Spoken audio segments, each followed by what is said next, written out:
नमस्कार दोस्तों, master story channel में आप सभी का स्वागत है। अगर आपको कहानी पसंद आए तो वीडियो को लाइक करें और चैनल को सब्सक्राइब करना ना भूलें। यह सब क्या लगा रखा है बुढ़िया? घर का एक एक कोना बदबू दे रहा है। मेरा घर है या कोई कूड़ेदान? जगह जगह थूकती रहती हो। इस घर में रहने के लायक नहीं हो, निकलो यहाँ से। बहू, भगवान से डरो। उसके घर देर है, अंधेर नहीं। यह अच्छा नहीं कर रही हो। मैं तुम्हारे पैर पड़ती हूँ, मैं कहाँ जाऊँगी?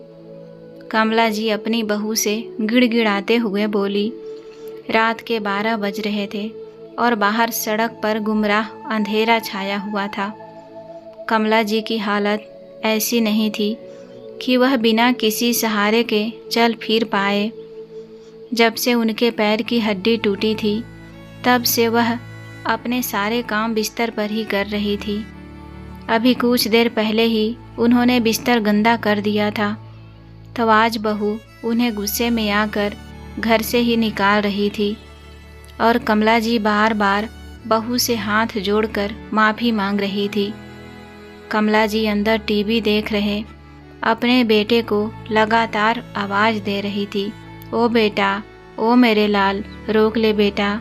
बहू को अपनी माँ पर तरस खाओ, लेकिन माँ की पुकार बच्चे के आगे बेटे को सुना ही नहीं दी और वह चादर ताने सो गया।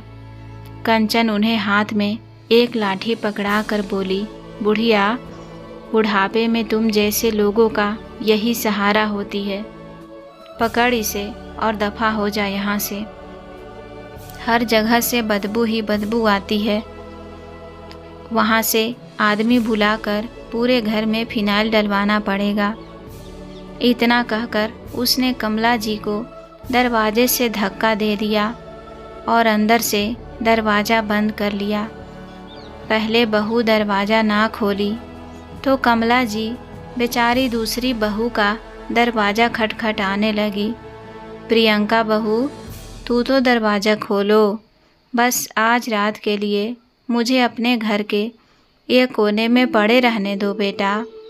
वह लगातार दरवाज़ा पीटती रही, पर उसने एक बार भी माँ के दर्द को महसूस नहीं किया। कमला जी बेचारी रोती बिलखती हुई वहीं दरवाजे की सीढ़ियाँ पर बैठी। ठंड के मारे उनका पूरा बदन काँप रहा था। काँपते हुए जैसे तैसे बीते सुबह के 10 बजे थे कि बेटे बहू का दरवाज़ा खुला। कमला जी बोली, मुझे पता था अपनी माँ को ऐसे हालत में देख नहीं सकता।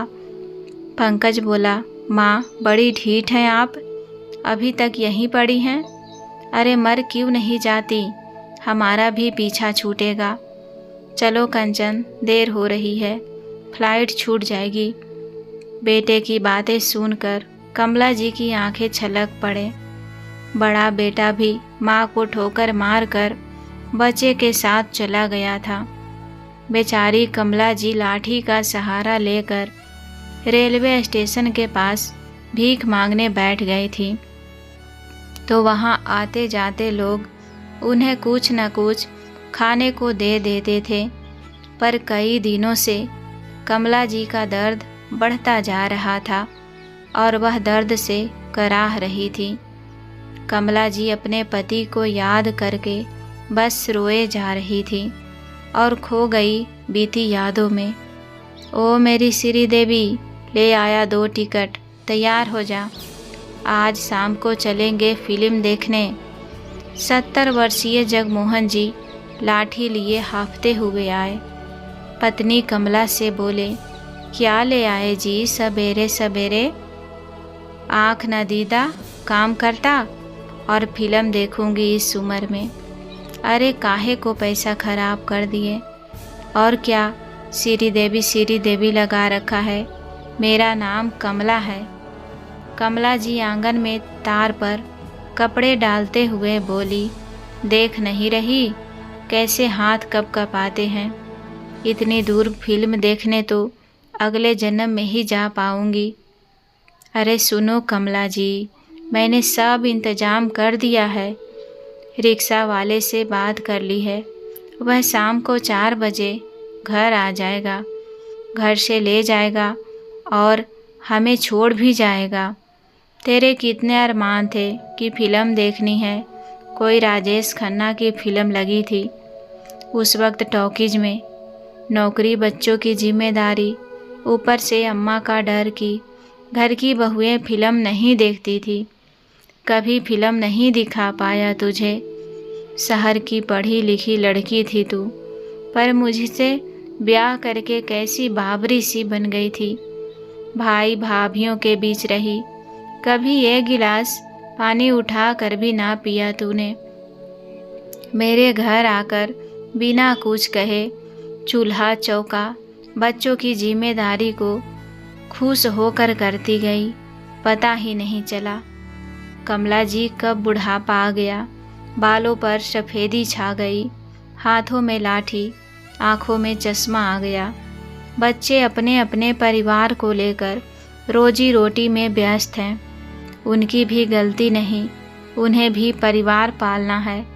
पर कमला मरने से पहले हाथों में कोल्ड ड्रिंक और वह मक्का वाला डिब्बा लेकर तेरे साथ फ़िल्म देखनी है, जैसे अपने बेटे ने फ़ोटो दिखाई थी अपनी और बहू की। शुभ शुभ बोलो जी, मरने की बात अब की तो बात नहीं करूँगी। हर वक्त यही बोलते रहते हैं। ठीक है, चलूँगी फ़िल्म देखने। सुन मेरी कमला, आज तू वह ब्याह वाली लाल रंग की साड़ी पहनना और मैं वह कुर्ता पैजामा पहन लूँगा। बड़े प्यार से जगमोहन जी पत्नी की छुट्टी पड़ते हुए बोले, जाओ हटो जी, सठिया गए हो क्या इस उम्र में। सब हंसेंगे मोहल्ले में। वहाँ टॉकीज में लोग कहेंगे कि इन बूढ़े बुढ़िया को बुढ़ापे में जवानी सूझ रही है। तो तू नहीं मानेगी मेरी बात। मेरे लिए तो अभी तू भी मेरी वही ब्याह वाली श्री देवी है, जिसको देख मैं बावरा हो जाता था। लाज आती है जी, ऐसी बात ना किया करो। शाम को जगमोहन जी पीले रंग के कुर्ते पैजामे में और कमला जी लाल रंग की साड़ी में रिक्शे पर बैठे एक दूसरे के हाथों में हाथ डाले चलते जा रहे थे। उन्हें देख मोहल्ले के सभी लोगों के चेहरे पर मुस्कान सी तैर रही थी। कितने खुश थे दोनों इस उम्र में भी। कुछ समय बाद, अरे मम्मी जी, इस उम्र में दो दो बहू के रहते काम कर रही हैं, शोभा देता है। आप तो बस आराम से बैठिए। बहु दिन तक बच्चों के लिए खर्च चुकी हैं, अब तो बस आप ठाठ से रहो। बस हमें ऑर्डर दिया करो। कुछ दिनों में बाबूजी भी रिटायर हो जाएंगे, फिर तो आराम ही आराम होगा। देवकी जी की छोटी बहू कंचन कहती है। तभी उनकी बड़ी बहू प्रियंका बोली, सही कहा कंचन, तुमने। मम्मी जी को तो अब आराम ही आराम मिलना चाहिए। वैसे भी बाबूजी रिटायर होकर आएंगे और इतने पैसे लाएंगे तो मम्मी जी को हमारी ज़रूरत कहाँ पड़ेगी। मम्मी जी देखना, कहीं अपनी इस बहू को भूल मत जाना। कमला जी बोली, अरे नहीं बहू, यह कैसी बातें कर रही हो। हमारा जो कुछ भी है तुम्हारा ही तो है।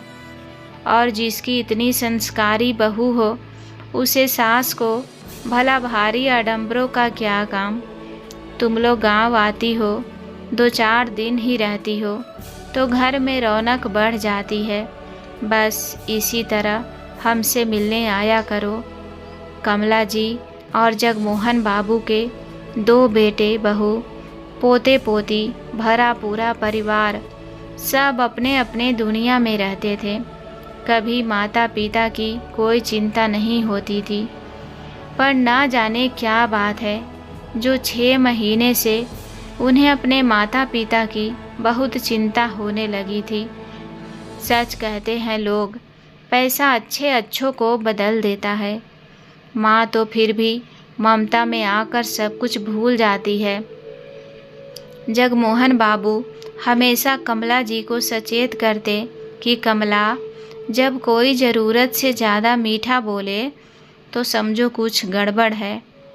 कमला जी उनकी बातों को हंसी में उड़ा देती थी। एक रोज़ कंचन बोली, बाबूजी, अगर मम्मी जी को हम कुछ रोज़ अपने घर ले जाएं तो कोई दिक्कत तो नहीं होगी। जगमोहन बाबू बोले, बहू, क्यों इस बूढ़े से बुढ़ापे में रोटी बनवाओगी? बिना कमला के मेरा तो कोई काम ही नहीं होता। मुझे रिटायर हो जाने दो, फिर हम दोनों तुम लोगों के साथ जाकर रहेंगे। फिर कर लेना जी भर के हमारी सेवा। कमला जी जगमोहन बाबू से बोली, आपने देखा दोनों बहू के स्वभाव में कितना बदलाव आया है। मुझे एक काम तक नहीं छूने देती है और कितना सम्मान देती है, और क्या चाहिए हमें। जगमोहन बाबू बोले, भाग्यवान, मेरे रिटायर के बाद भी अगर वे लोग तुम्हें इतनी इज्जत दें तब खुद को भाग्यशाली समझना।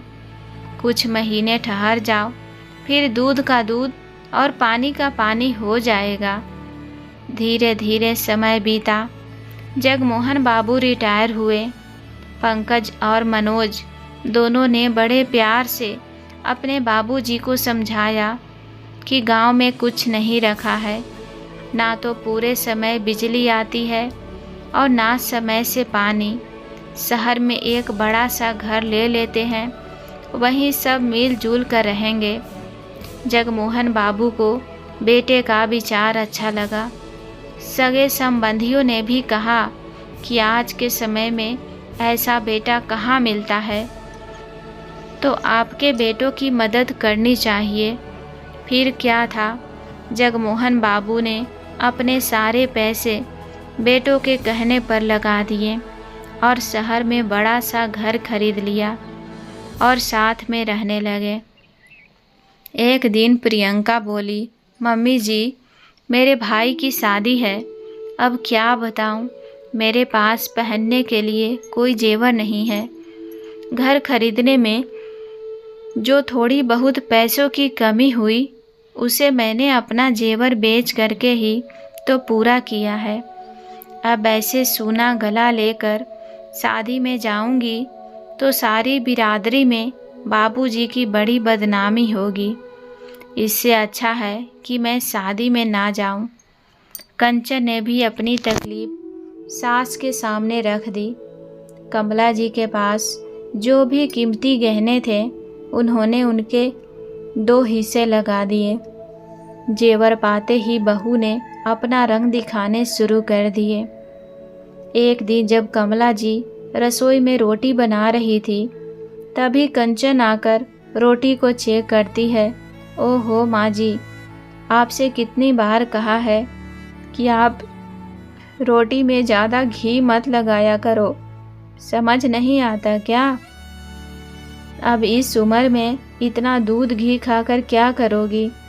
ज़्यादा दूध घी खाओगी तो गैस बन जाएगी और हमें भी डॉक्टर के पास लेकर जाना पड़ेगा।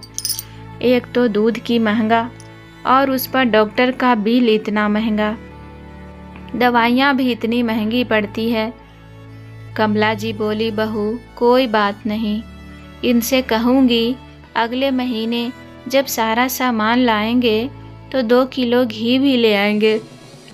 बहू, तुम्हारे बाबूजी को तो कमजोरी रहती है, तो थोड़ा घी खाने में कोई दिक्कत नहीं है, मैं तो खाती नहीं हूँ। तभी छोटा बेटा मनोज सामने आया और बोला, माँ तुम कहना क्या चाहती हो? कंचन झूठ बोल रही है। एक तो घी खाती हो, उस पर से झूठ बोलती हो। कल ही तो अपने पिताजी के लिए देसी घी का हलवा बनाया था। नहीं बेटा, वह तो गुड़िया जीत कर रही थी, तो उसके लिए ही। चुप हो जाइए माँ, आप लोगों को साथ रखकर हमने बहुत बड़ी गलती कर दी, इससे अच्छा वहीं सड़ने देते। कमला जी की आंखें भर आई। बेटा, मेरे कहने का वह मतलब नहीं था। मनोज बोला, छोड़ो माँ, पहले घर का माहौल खराब करती हो और बाद में आंसू बहाकर नाटक करती हो। अब यह रोज़ की बात हो गई थी। दोनों बेटे बहुएं उनके साथ ऐसा ही व्यवहार करते। रोते रोते कमला जी जगमोहन जी से बोली, सुनिए जी, आपको रिटायर हुए अभी कुछ ही महीने हुए हैं और हम अपने बेटे बहू के लिए पैर की जूती बन गए। अब आगे हमारा क्या होगा? जगमोहन बाबू बोले, भाग्यवान, मुझे अपनी नहीं तुम्हारी ज़्यादा चिंता है। मैं तो घर से बाहर रहता हूँ, पूरे दिन तुम घर में रहती हो, ना जाने तुम्हारे साथ दोनों बहू कैसा व्यवहार करेंगे। इससे अच्छा तो हम गांव में ही रह लेते। कुछ दिन बाद जगमोहन बाबू आसपास के पड़ोसियों के साथ अपने घर में बैठे इधर उधर की बातें कर रहे थे। बहुत गर्मी थी तो उन्होंने एसी खोल दिया था और कमला जी उन सबके लिए गर्मा गर्म पकौड़ियाँ बना रही थी और कंचन से उन्होंने कॉफ़ी बनाने के लिए बोल दिया था, क्योंकि उन्हें कॉफ़ी बनाने आती नहीं थी। तभी छोटा बेटा मनोज कहता है, पापा, आप क्या दिन भर कॉफ़ी पीते रहते हो और पकौड़ियाँ खा रहे हो और साथ में अपने पलटन को भी खिला रहे हो। आपको दिखता है कि नहीं एसी भी ऑन है? कितना बिल भरना पड़ेगा मुझे। कंचन परेशान हो जाती है दिन भर कॉफ़ी बनाते बनाते। वह भी दिन भर काम करते करते थक जाती है और बर्तन भी तो कितने सारे हो जाते हैं। जब बने तभी पिया करो, कंचन को अलग से ऑर्डर मत दिया करो। एक पैसे की औकात नहीं है और कॉफ़ी पर कॉफ़ी, इनकी वजह से हमारा खर्चा बढ़ता ही जा रहा है। अब मुझसे बर्दाश्त नहीं होता। अब खर्चे के साथ इनका भी फैसला हो जाना चाहिए। उनके दोस्तों के साथ बेटे ने इतना जलील किया कि उन्हें बहुत शर्मिंदगी महसूस हुई।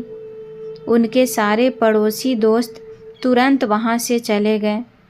तभी प्रियंका बोली, छोटी, तुम तो वैसे कह रही हो जैसे सारा खर्चा तुम्हारा ही हो रहा है। भूलो मत, रात का खाना और सोना हमारी तरफ होता है। कमला जी जगमोहन बाबू को देख रहे थे और उनकी आंखों से झरझर आंसू बहे जा रहे थे। तभी बेटे भी बोलने लगे, यह घर है या कुरुक्षेत्र का मैदान? क्या झगड़ा लगा रखा है? दोनों की बीबियां अपनी अपनी कहने लगी। तभी जगमोहन बाबू बेटे के पास जाकर बोले, बेटा, आखिर क्या बात हुई जो हम दोनों अब तुम लोगों को चूभने लगे, जबकि तुम दोनों के कहने पर मैंने अपनी सारी जमा पूंजी इस घर पर लगा दी। तुम लोग नौकरी कर रहे हो, फिर भी घर का मोटा मोटी खर्चा तो मेरे पेंशन से ही चल रहा है। फिर तुम लोगों को क्या दिक्कत हो रही है? पंकज बोला, बाबूजी, आप तो ऐसे कह रहे हैं जैसे घर का सारा खर्चा आप ही चलाते हैं। मालूम भी है कि बाहर के खर्चे कितने हैं? मनोज बोला, मानता हूँ, घर लेने में अपने मदद की है, पर ज़्यादा पैसे तो भैया और उनके परिवार पर खर्च किया।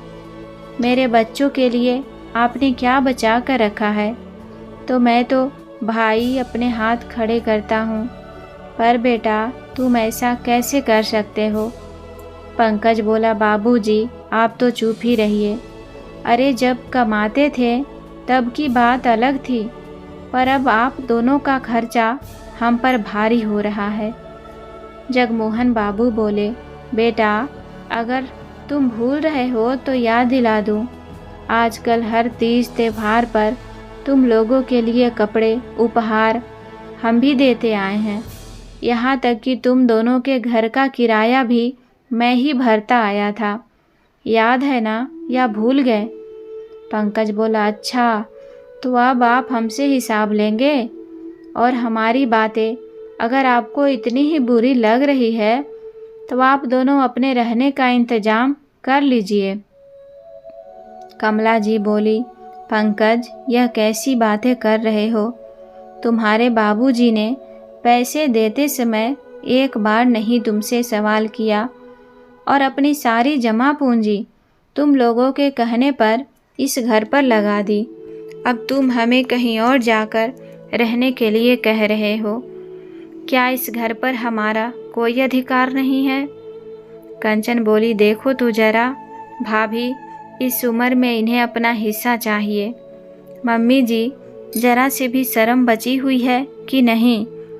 अरे इस उम्र में बेटे बहू 2 वक्त का खाना दे दे वही बहुत है। और एक बात जान लीजिए, यह घर हम दोनों जेठानी और देवरानी के नाम पर है, तो इससे की बात तो भूल ही जाइए। हाँ हाँ, मनोज बोला, अब यह नौटंकी बंद करो और बताओ कि करना क्या है। कंचन बोली, करना क्या है, घर के बीचों बीच दीवार उठा देते हैं। एक हिस्सा बड़ी का होगा और एक हिस्सा मेरा। हाँ, इन सास ससुर का भी बंटवारा कर दीजिए। दोनों भागों में अपनी सुविधा अनुसार सास को भी बांट लिया कि पहले 2 महीने यह मेरी मदद करेगी तो बाद में बड़ी की मदद करेगी। जगमोहन बाबू को लग रहा था कि उनका और उनकी पत्नी का उस घर में कोई अस्तित्व नहीं था। बस दोनों बेटे बहू ने अपना अपना फैसला उन्हें सुना दिया। मनोज बोला, तो तय रहा माँ, आप 2 महीने के लिए हम लोगों के घर पर रहेंगे। हाँ, बाबूजी को बार बार इधर उधर करने में दिक्कत होगी, तो ऐसा करते हैं, बाहर जो एक छोटा सा कमरा है वह बाबूजी को दे देते हैं। आप दोनों अपना सामान वहीं रखिएगा। छोटी बहू झट से बोली, मम्मी जी को पहले 2 महीने के लिए मैं अपने घर ले जा रही हूँ। वह क्या है ना, मेरे मम्मी पापा आने वाले हैं, मुझे इनकी ज़रूरत पड़ेगी।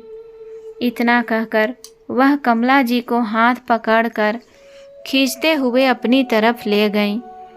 प्रियंका जगमोहन बाबू से बोली, बाबूजी, बेहतर होगा आप अभी कुछ काम कीजिए, नहीं तो बैठे बैठे हाथ पैर में जंग लग जाएगी। बाहर और आंगन में झाड़ू लगाइए, बच्चों को स्कूल से लाना और सूखे हुए कपड़ों को छत पर से लाना, बाजार जाकर सब्जी लाना, यह आपका काम होगा। इतना कहकर वह अपने कमरे में चली गई। अगले दिन कंचन कमला जी से बोली, मेरे मम्मी पापा के आने से पहले सारा खाना, हलवा, छोले भटूरे सब बन जाना चाहिए और कपड़े भी धुल जाने चाहिए। कमला जी अपने ही घर में नौकरानी बनकर रह गईं। बहू क्या कम थी, जो उनके माता पिता भी अब उन्हें नौकरानी समझने लगे। जगमोहन बाबू अंदर बाहर झाड़ू लगाकर आराम से बरामदे पर बैठे रहते ताकि कमला जी को देख सके। तभी उन्होंने देखा कि बहू की माँ जूठे बर्तन कमला जी के सामने फेंकती हुई बोली कि ए बुढ़िया, बर्तनों को अच्छे से साफ कर, वरना तुम्हारे पति की दवाइयाँ भी मेरी बेटी बंद करवा देगी। जगमोहन बाबू खून के घूंट पी कर रह गए। वह हर रोज़ अपनी पत्नी का अपमान देखे और उनका बर्दाश्त खत्म होता जा रहा था। बर्दाश्त की हद तो तब हो गई जब एक रात कमला जी बहू से बोली, बहू, मुझे खाना दे दो। कंचन ने बगल में जूठी थाली में 2 रोटी डालकर उनके आगे बढ़ा दिया और बोली, घर के बाहर जाकर बरामदे में बैठकर खाओ। कमला जी ने कहा, बहू, पर यह थाली तो जूठी है। कंचन बोली, तो क्या हुआ, मम्मी को यह सब्जी अच्छी नहीं लगी तो उन्होंने छोड़ दी। पता नहीं कैसे बनाया था आपने, आप इसे खा लीजिए, वरना तेल मसाला कितना बर्बाद होगा। वह इतना तेज बोल रही थी कि जगमोहन बाबू के कानों में सारी बातें जा रही थी। कमला जी रोते हुए थाली लेकर बरामदे में बैठ गई और जगमोहन बाबू पर नज़र पड़ी तो फूट फूट कर रोने लगी और बोली, अब बर्दाश्त नहीं होता। जगमोहन बाबू से बर्दाश्त नहीं हुआ। वह उठ कर गए और कमला जी के हाथ से थाली लेकर दूर फेंक दिया और सब्जी का छींटा समधन जी के मुंह पर पड़ा तो वह गुस्से में कुलबुलाने लगी। जगमोहन बाबू बोले, कमला, तुम यह जूठा खाना नहीं खाओगी। कंचन रसोई से निकली और बोली, आपकी हिम्मत कैसे हुई मेरे बर्तनों को फेंकने की। उसने अपने पति मनोज को आवाज़ लगाई, सुनिए, जरा बाहर आइए। मनोज बाहर आया और बोला, बाबूजी, यह क्या तमाशा लगा रखा है। यह मत भूलिए कि माँ का भरण पोषण हम करते हैं। क्या होगा अगर वह मम्मी जी का जूठा खा लेंगी। अरे थाली जूठी है, सब्जी नहीं। जगमोहन बाबू ने जोर का थप्पड़ उसे जड़ दिया और बोले, तुम अपनी माँ का भरण पोषण करोगे। अरे जिस औरत ने तुम्हारा भरण पोषण उस वक्त किया जब उसे मालूम ही नहीं था कि तुम दिखते कैसे हो, और आज तुम उसका भरण पोषण करोगे। पंकज आया और बोला, बाबूजी, आपको क्या ज़रूरत है इन लोगों के मामले में पड़ने की। जगमोहन बाबू ने दूसरा थप्पड़ पंकज को जड़ दिया और बोले, तुम लोग कौन होते हो हमें दो हिस्सों में बांटने वाले। मैं नहीं मानता तुम लोगों के बंटवारे को। तुम जैसे मतलबी बच्चे जो अपने माँ बाप के पैसों के लिए पहले उनसे अच्छे अच्छे संबंध बनाते हैं, फिर सारे पैसे लेकर उन्हें अपनी ज़िंदगी से ऐसे निकाल देते हैं मानो कोई सड़ा हुआ दांत हो। कमला जी की रो रो कर सांसें उखड़ने लगी। जगमोहन बाबू ने उन्हें पानी पिलाया और बोले, कमला, हमारी दुनिया नहीं है ना, यह हमारे बच्चे हैं। यह तो वो मतलबी हैं जो इतने दिनों तक हमारा खून पी रहे थे, पर इन लोगों ने तुम्हारे साथ जो भी किया है ईश्वर इसका न्याय करेगा और इन्हें इसी जीवन में इसका दंड देगा। और तुम चिंता मत करो कमला, बस 15 दिनों के अंदर मैं कुछ न कुछ तो अपना जुगाड़ कर लूँगा। बस कुछ दिन और हमें इनकी शक्ल नहीं देखनी पड़ेगी। इतना कहकर जगमोहन बाबू वहाँ से चले गए और उधर कमला जी को बहू ने घेर लिया और खरी खोटी सुनाने लगी। तभी धक्का मुक्की में कमला जी के सीढ़ियों से पैर फिसल गया और उनके पैर में चोट आ गई, जिस कारण ना तो वह चल सकती थी ना वह फिर सकती थी और बिस्तर पर ही सारा काम करने लगी थी, जिस कारण उन लोगों ने 15 दिन का भी इंतज़ार नहीं किया और उन्हें घर से निकाल दिया था। उधर अपना और कमला जी के रहने का सारा इंतजाम करके जगमोहन बाबू ट्रेन से वापस आ रहे थे। स्टेशन पर उतरे ही थे कि इस समय वहाँ पर बहुत भीड़ जमा हो गई थी। किसी वृद्ध औरत की ट्रेन के नीचे आकर मौत हो गई थी। बेचारी औरत का चेहरा बहुत जख्मी हो गया था। पता करने पर पता चला कि उनके बेटे बहू ने उन्हें घर से निकाल दिया था, तो बेचारी ने आत्महत्या कर ली। यह सुनकर जगमोहन बाबू बहुत घबरा गए। वापस बेटों के घर पहुँचे तो दरवाजे पर ताला लगा देखकर किसी पड़ोसी से पूछा तो उसने बताया कि आपके दोनों बेटे को अपनी अपनी पत्नी और बच्चों के साथ कल रात ही विदेश घूमने के लिए निकल गए हैं, पर उन्होंने अपनी माँ को सड़क पर ही बेसहारा छोड़ दिया। बेचारी बहुत रोई थी, बहुत गिड़गिड़ाई थी, पर दोनों में से उनकी एक न सुनी। जगमोहन बाबू की आंखों से झरझर आंसू बहने लगे। अब कहाँ ढूंढे अपनी कमला को? क्या कुछ दिन भी वह अपनी माँ को इस घर में नहीं रख सकते थे? यही सोच सोचकर परेशान हुए जा रहे थे। बहुत पता लगाने के बाद भी वह कमला जी तक नहीं पहुंच पाए। उन्हें रह रहकर डर सताता था कि कहीं उनकी पत्नी ने आत्महत्या तो नहीं कर ली। स्टेशन वाली औरत मेरी पत्नी तो नहीं थी। नहीं नहीं, यह नहीं हो सकता। वह मन ही मन अपने से बात किए जा रहे थे। अपनी पत्नी के बिना छटपटाए जा रहे थे। करीब 1 महीने बाद वह अपने खास दोस्त की अर्थी को कंधा देने के लिए वृद्धा आश्रम गए थे, क्योंकि उनका बुजुर्ग दोस्त वृद्धा आश्रम में ही रहता था।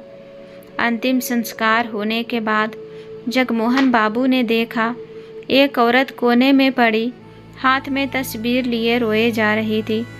पूछने पर किसी ने बताया कि 1 महीने पहले ही वह रेलवे स्टेशन में भीख मांगती हुई दर्द में बिलखते हुए मिली थी। कोई भला इंसान इस वृद्धा आश्रम में छोड़ गया। बेचारी पैर के दर्द से बहुत छटपटा रही थी। बस पूरे दिन रोती रहती है, ना ठीक से खाती है ना पीती है। यह सुनकर जगमोहन बाबू के पैरों तले जमीन सरक गई। उन्होंने जैसे उस औरत के करीब जाकर पीछे से पुकारा। अपना नाम सुनते ही जैसे ही कमला जी के अंदर अजीब सी शक्ति आ गई। पति को सामने देखकर कमला जी फूट फूट कर रोने लगी, तो जगमोहन बाबू भी अपने आंसू रोक नहीं पाए और उन्हें गले से लगा लिया। वह आदमी बोला, यह आपकी पत्नी है? वह बोले, हाँ भाई, पर यह वृद्धा आश्रम में कैसे? उस आदमी ने पूछा। जगमोहन जी बोले, बदकिस्मती से आज यह यहाँ है, बस अब और नहीं। जगमोहन जी ने कमला जी को वहाँ से लिया और रोते हुए बोले, कमला, तुम्हारे एक एक तकलीफ़ का, एक एक आंसू का मैं उनसे ज़रूर बदला लूँगा। अब यह बाप अपने पर उतर आया है। उन्होंने हमारे सिधाई का बहुत फ़ायदा उठाया है। अब देखो मैं क्या करता हूँ। अभी तक अपमान का एक एक घूंट पीकर जिंदगी बिताई है, पर अब और अपमान बर्दाश्त नहीं है।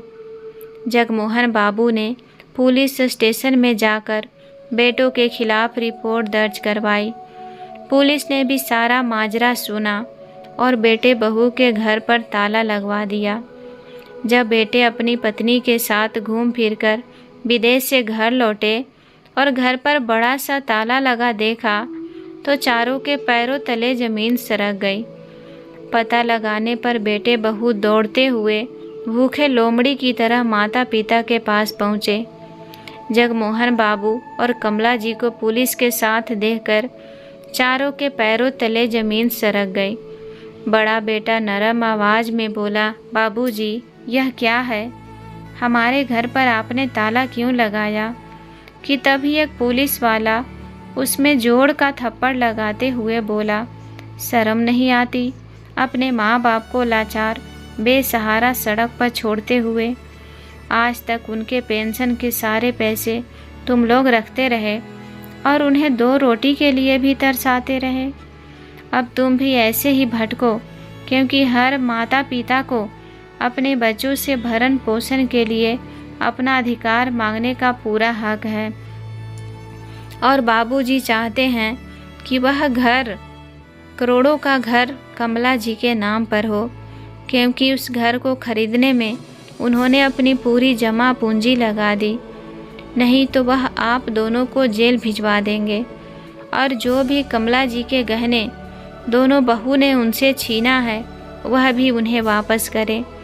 यह सुनते ही चारों बेटे बहू के पैरों तले जमीन खिसक गई और गिड़गिड़ाते हुए बोले। लेकिन जगमोहन बाबू ने अपने बेटे को माफ़ नहीं किया और उस घर में खुशी से रहने लगे और अपने बेटे को घर से बाहर का रास्ता दिखा दिया। आज बेटों के लालच में उनके सर से छत भी छीन ली थी और सड़क पर रहने के लिए मजबूर हो गए थे। आपको क्या लगता है दोस्तों, अगर लोग माँ बाप को घर से नहीं निकालते हैं तो जगह जगह वृद्धा आश्रम क्यों बनवाया जा रहा है? जब बुजुर्ग माता पिता आश्रम पहुँचते हैं तो वह अपना दुख दर्द रो रो कर खुद बयान करते हैं कि कैसे उन पर बेटे बहू जुल्म करते थे। मैं यहाँ माफ़ी मांगना चाहती हूँ कि सारे बेटे बहू तो नहीं, लेकिन कुछ तो ज़रूर ऐसा करते हैं। तो प्लीज़ अपने संस्कारों को पालिए और माँ बाप को खुशी खुशी उनके घर आंगन में जीने दीजिए। जो माँ बाप आपके लिए घर देते हैं उन्हीं को हम बेघर करके सोचते हैं कि सुख चैन की नींद सोएंगे, तो यह गलत है, क्योंकि हम कहीं ना कहीं यह भूल जाते हैं कि हमारे बच्चे हमारे साथ वही करेंगे जो वह देखेंगे। इसीलिए अच्छा करिए और अच्छा ही उदाहरण प्रस्तुत करिए आने वाले पीढ़ियों को, समाज को, क्योंकि माँ बाप से अनमोल कुछ नहीं होता है। दोस्तों, उम्मीद करती हूँ आपको कहानी पसंद आई होगी। कहानी पसंद आए तो वीडियो को लाइक करें। चैनल पर पहली बार आए हैं तो सब्सक्राइब करना ना भूलें। धन्यवाद।